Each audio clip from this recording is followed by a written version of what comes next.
Cigarette, शराब और heroin से भी ज़्यादा जो एडिक्शन छुड़वानी मुश्किल है वो ये स्क्रीन की एडिक्शन है। आपको ये सुनकर बहुत ज़्यादा हैरानी होगी कि अगर आप 5 मिनट में 10 सिगरेट पिए ऐसे कश लगा के, एक सिगरेट खत्म हो तो दूसरी लगाएं तो तीसरी, तो उससे जितनी डोपामीन प्रोड्यूस होती है तकरीबन 2 या 3 मिनट की वीडियो गेम खेलने से एक बच्चे के दिमाग में उतनी ही डोपामीन प्रोड्यूस होती है। लिहाजा जो फिजिकल नुकसान होना है उसका, सिगरेट का, टोबैको का और जो धुएं का और आग का, उसके अलावा जो इमोशनल और जो मेंटल नुकसान होना है वो शायद इस वीडियो गेम का सिगरेट के कश से बहुत ज़्यादा होता है।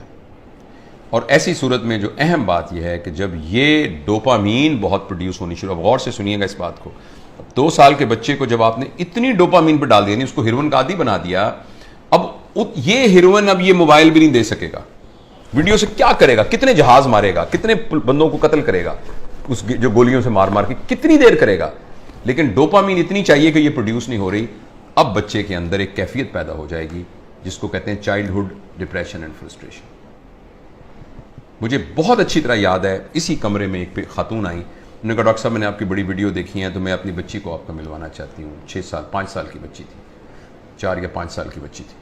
तो मैंने उसको बताया कि मैं प्रोफेशनल काउंसलर। उसने कहा नहीं जी नहीं, आप मेरी बात सुने, कोई नहीं, आप हमारे भाई हैं। मैंने कहा बेटा क्या, अम्मी क्या कह रही हैं, क्या बात है? कहती है अंकल मैं बोर हो जाती हूँ। 4 साल की बच्ची। बोरियत तो बच्चों का प्रॉब्लम नहीं है, बोरियत तो बच्चों का प्रॉब्लम नहीं है, बच्चों के पास तो बहुत एक्टिविटी होती है, बच्चा तो बोर होता ही नहीं है। ये तो बोरियत तो एक बड़ों का अजाब है, लेकिन बच्चों के अंदर वो नफ्सियाती बोर इसलिए हो रही है कि अब कोई चीज उसको सेटिस्फाई नहीं कर रही। जब कोई चीज सेटिस्फाई नहीं करेगी, अब मुझे कुछ और चाहिए। देखो बोरियत तब होती है जब आपके पास कोई काम ना हो। तो बच्चों के पास तो बहुत काम होते हैं, उन्होंने तो गुड़िया के साथ खेलना होता है, उन्होंने तो रस्सा कूदना होता है, उन्होंने तो तितलियां पकड़नी होती हैं, उन्होंने तो पेंटिंग करनी होती है, उन्होंने तो क्राफ्ट्स बनाने होते हैं, उन्होंने तो दोस्तों के साथ गप्पे मारनी होती हैं, उन्होंने तो बहुत कुछ करना होता है, छलांगे लगानी होती हैं, उन्होंने तो फुटबॉल खेलना होता है। तो बच्चों के पास तो बहुत सारे काम होते हैं। लेकिन वो 4 साल की बच्ची इसलिए है कि उसको ये देकर हमने बाकी तमाम चीज़ों से मफलूज कर दिया है।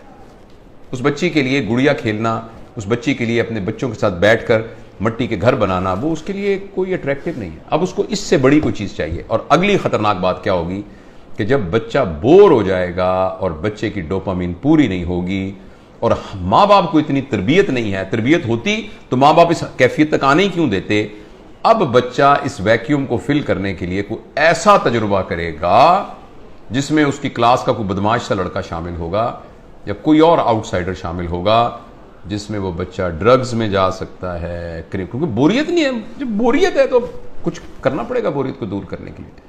क्रिमिनल है, कोई चोरी करनी पड़ेगी, 1 व्हीलिंग मोटरसाइकिलिंग करनी पड़ेगी, कुछ ना कुछ गड़बड़ करनी पड़ेगी। तो लिहाजा जो सोशल साइंटिस्ट हैं वो इस बात पर मुत्तफिक हैं, लेकिन अनफॉर्चुनेटली हमारे माशरे में तमाम चीज़ें पैसे के गिर्द घूमती हैं। ये रिसर्च छप नहीं रही, ये रिसर्च उतनी ओपनली मार्केट में आ नहीं रही, इसलिए कि बिलियंस ऑफ डॉलर का बिजनेस है मोबाइल का। हर घर के अंदर जिस बंदे ने IBM इंटरनेशनल बिजनेस मशीन जो बनाई थी, तो इंटरनेशनल बिजनेस जिसमें उसने ये कहा था और कि ये जो मशीन है ना, ये सिर्फ दफ्तरों के लिए है, इसका आम लोगों से कोई ताल्लुक नहीं है और इतनी बस मेमोरी काफ़ी है जो कि संभाल लेगी। तो किसी ने कहा कि नहीं, मैंने इस मशीन को हर मेज़ पर पहुंचाना है, इसलिए उसने इसका नाम रखा डेस्कटॉप, हर डेस्क पर पहुंचाना है। तो अगले ने कहा ये तुमने क्या कमाल किया, मैंने तो हर एक की गोद में पहुंचाना है, तो उसका नाम रखा लैपटॉप। फिर किसी ने कहा लैपटॉप नहीं, मैंने हर एक की हथेली में पहुंचाना है, तो उसने कहा ये पाम टॉप, ये पाम टॉप होगा। और इस पर इक्तफा नहीं है, अब एक ऐसी ऐनक बन रही है जो 1-2 साल में आ जाएगी, जिसमें आपकी आंखों पे चढ़ा दिया जाएगा। ये इसकी स्क्रीन आपकी आंखों में है, आपको कुछ और पकड़ने को यहां से आपको नजर आ रहा है। यानी दुनिया में रहते हुए आप दुनिया, वर्चुअल दुनिया को देखेंगे। क्या इंसानों के ऊपर अजाब आने वाला है, इंसानी वर्चूज पर क्या अजाब आने वाला है। तो इसलिए मेरे बहुत ही प्यारे बेटियों, अगर बच्चियां भी देख रही हैं और मेरे दोस्तों, मैं आपसे गुजारिश करना चाहता हूं, और मैं अपनी ज़िंदगी पर मैंने इसको कुछ दिनों से नाफिज किया हुआ। बताऊं कि मैंने क्या किया, मैं तो बड़ा हो गया हूं, पता नहीं जो नुकसान होता। मैंने तहैया किया हुआ है कि मैं सुबह उठकर इस मोबाइल को नहीं देखूंगा।